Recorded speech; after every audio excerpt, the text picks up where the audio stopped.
I would like to call upon Mr. Samuel Rondot, who's the head of OTC from currency.com, who will be speaking about new opportunities for OTC in crypto.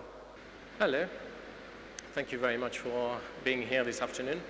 And listen, so new opportunities for crypto OTC. So first of all, a brief description of what an OTC transaction is on the crypto market. OTC means over the counter. So technically, when come large transaction, we do not deal through a regular exchange for any volume, which is going to be, let's say, over $1,000 and running into the millions. We are going to have a dedicated account manager, and this transaction is going to be transacted on-chain. I will explain a bit later in the presentation why and how we do this. Let's start with this chart here, which is showing you the total supply of Bitcoins which have been already printed, minted by miners. And in blue is the part of Bitcoins which never moved for the past at least 2 years. So we call this the illiquid part of the Bitcoins. As you can see, it's a vast majority of the coins. In orange, you have the coins which are highly liquid. These are considered constantly turning on the exchange. And in red, the coins which are considered liquid. Those are which are actively turning in the past 6 months. As you can see, since 2018, we have a sort of plateau, and the overall amount of Bitcoins is still growing every single day. Every 10 minutes, you have a new block. But the more and more older are sitting on their coins, and the amount of coins available on the market is not progressing. This is a big issue for the liquidity of the market. So you can see on large exchanges like Binance, UOB, and FTX, by example, that on the top of the book, you have a certain amount of coins. But as soon as you go further away from the price, this liquidity is going away. Luckily, we have been helped by the progress of prices. So in 2017, we had roughly the same amount of liquid coins on the market, but at the time, the market was much lower. And today, we have basically a lot more supply. This is exactly the same chart, but in dollar value. So basically, as you can see, compared to here in 2018, to today, we have a massive progression in terms of dollar of the amount of possible transaction. So it is possible today to find a very large amount of coins directly on exchange, much more than 2 years ago, but it's still complicated. Historically, the world of OTC have been invented in the commodity market. You go to farmers or producers or people which do crude oil, and you ask them for the future delivery that you are going to be able to sell prior to the extraction, by example, of crude oil. It is a little bit the same about Bitcoin. We need to source some Bitcoins in the world. We are going to talk with miners, we are going to talk to long-time holders, and we are going to convince them to take advantage of the price which exists now and do transaction directly with the buyer. We are not going to propose those coins on the exchange. So here, a last chart about the movement happening in the liquidity. So in red is basically the decreasing liquidity, and in green, the increasing liquidity. As you can see, there is a very big impact when the price is moving upwards. You have less and less Bitcoin moving, and when the price is going down, you have more and more coins coming onto the market. It's a reflex for every long-time holder which want to cash out after a move up. Overall, what you can see is since January 2020, you have a lot of period with red chart, meaning that decreasing supply of liquidity, and very little with the green increasing supply of liquidity. So we are back a little bit like a couple of years ago when it was much more complicated to find liquidity. So today, if a client was to purchase 1,000 Bitcoin in a day, it would be more complicated than it was 2 years ago. So to illustrate this, I took the chart of last week. I think all of you heard that one spike on the Bitcoin market. someone purchased $1.6 billion on exchanges. So it's highly unusual to buy so much in such short amount of time. What is very interesting for us today is all information are obviously on the blockchain, and we can analyze in depth exactly what has been going on during that move on the market. So as you can see in the first minute, the Bitcoin went from 53,000 all the way to 56,000. During that minute, there was something like 17,000 Bitcoin negotiated. So extreme amount of Bitcoin are now moving on the market. Still, when you are trying to buy this sort of volume, you will have an impact on the price. Usually, someone which do not want to disclose his appetite in purchasing the Bitcoin is going to come to a desk like mine and is going to do an over-the-counter transaction. He's going to say, okay, I want to buy 10,000 Bitcoin today or in the next 1 week, and we are going to find a way to do it. So here is the breakup in the first minute, you have the BTC price in black, and in the first minute on the right, you have the various exchanges where this volume was transacted, because of course, when this big buyer started to purchase the coins, he pushed all the market to react in sympathy. So there was a massive movement up on the Bitcoin, and as you can see, the Binance BTC USDT pair trading volume hit 10,000 Bitcoins in 1 minute on that single occasion. So we have a funny situation where on one hand, it's really possible to find volume today on the exchanges, and on the other, when it comes to discretion, obviously, you don't want to leave an impact on the market, or you don't want to tell others that you have got such a big appetite. So you must find a way to do the transaction, and this is going to happen what we call peer-to-peer between two individuals, most of the time between a professional desk like mine and a buyer and a seller. So what are the reasons to trade OTC for cryptocurrency? The first one we discussed extensively in the past few minutes is the volume and the liquidity. The second one is the price strategy. Let's say you want to purchase 5,000 Bitcoin this week, and you are an institutional, but you do not have eventually the team to work on the price. So they might come to my desk and say, okay, this is our target, 5,000. We don't want to pay more than $58,000 maybe as of today, and please try to get us the best price before the end of the week. So that's the kind of strategy that we work on. Fast settlements. So obviously, a lot of actors in the space, our money is very important for them. So they want to move the fiat currency, the dollars, to our entity and get a fast processing of the coins afterwards. So on regular exchange, obviously, when you are going to touch extremely large amount of fiat currency, dollar or euros, by example, it will take a lot of time to process this fund in terms of money laundering, and we can fast track this for our best client.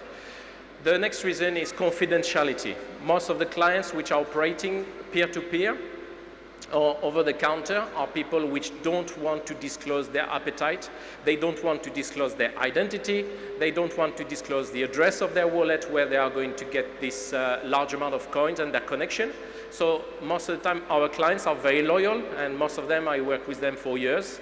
And this is a very strong incentive for them to come to a desk like me. Quick onboarding. Today, if you go to one of the biggest exchange or one of the biggest OTC activity, you will probably take about 6 months for a full onboarding. With tailor-made solution, we can basically onboard you in 2 to 3 weeks, depending on the entity which is facing us. The last two are the most interesting one. Liquidity today, or the transaction itself, is something quite elementary. I receive the funds from a client, and I'm going to make this transaction on behalf of the client in the condition that he has given me. What is very interesting today is, and this is the service we are trying to build, is we are more and more private bankers. All the work is happening prior to the transaction and after the transaction. We know that the world of crypto is asking more and more scrutiny from the regulators, from the bank, the QYC, the money, the AML policies and all this. And it's now becoming more and more important for our clients to prepare their transaction. So I will explain a little bit of what are the possibilities that we can put in place. Bespoke solution, same here. We have more and more clients which are coming and they go behind the simple appetite of buying some coins. They say we have a lot of clients which purchased Bitcoin when it was $100 or $1,000 and they are now sitting on very large amount of money and they want to optimize these assets. They might be interested in optimization in tax or having, by example, some staking to increase the revenue or something. So they are going to talk with us about the various solutions or the various providers that we can refer them to have a better use of their funds. So there is two sides on a trade, the buy side and the sell side. So let's go very quickly for the various reasons to, for who are the actors and the various reasons to trade with OTC. So on the buy side, we have the high net worth individual. We see more and more appetite from extremely wealthy families and family offices which are coming to us, and they want a regulated entity, which we are, to deal with. We also have more and more institutional getting interest in the space, and obviously for them, it's a key to transact with a regulated entity. So access to structured products, that's the next reason to deal with an OTC market. So you have vanilla hedging. Let's say you have a very substantial amount of Bitcoins, and you have been enjoying the market going up, and you are now worried of eventually some bad news on the market or something, and you want to protect yourself from the market going down. So we are going to put in place a strategy with you. It's called vanilla hedging. We can have, give you access to some yield product. We can also do some lending and the things. Then we can discuss specifically new exclusive product. So there is a trend around NFTs. I've seen many booths around here. You have also private token sales. It's prior to the setup of some companies. Some projects are looking for some investors. We can assist in this as well. The lending is a big market because obviously if you had a very big amount of coins and the market has been going up and up and up, you might be interested in getting some fiat currencies against this, and the staking.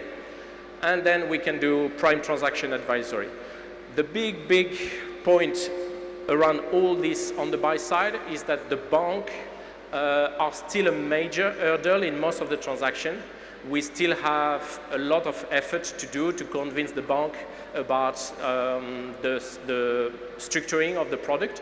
So then we have some solution for our most interesting clients, and we are in a position to propose them some solution which are going to facilitate the flow of fund, and we can also recommend specific partners which are going to fast track their onboarding and the process of their funds. So that was the buy side. Now we move to the sell side. So the sell side have very different problems. A lot of the sell side have owned coins for a very long time. Some of them forgot intentionally or not to declare their asset at some points. So we might have a lot of this situation related to tax in many countries. So the first question is always how to cash out. How do I have a very large amount of coins where I cannot exactly prove how I got those coins because it was 10 years ago and basically the trace from that time disappeared because I was not paying attention at the time. The Bitcoin was $1 for a Bitcoin and I was not so much keeping all my documents. I was mining those Bitcoin with my gaming PC, and obviously it's very complicated to explain today to the tax authority how I did got those Bitcoin. If you are not in a position to do so, it's going to be a major hurdle into cashing out those coins. So we are working also on some solution for our clients, assist them into getting back the information. We can do some forensic on the chain and things like this. So that's one service we can provide. We can also structure some companies and solution to be very tax efficient for now and for the future.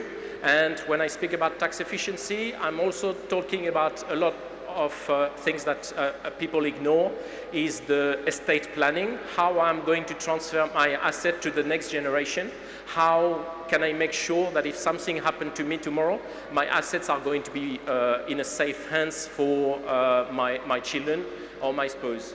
How to find a bank account, we've been touching this subject. How to increase the return and not let the assets slip. It's obviously more and more people are coming to my desk with this request. With the Bitcoin at $58,000, they have been convinced all the time that the market will go up tremendously, and now they are even more convinced. They want to keep the assets, but at the same time they would like either to enjoy the benefit of some of the fiat or to find a way to increase the return. So we can also help with that.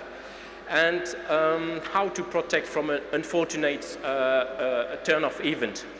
So this covers the subject of custody, of estate planning, as I was saying, for inheritance purposes, also how you want to protect yourself from a downturn on the market, and a lot of these things. So that was the sell side on the crypto.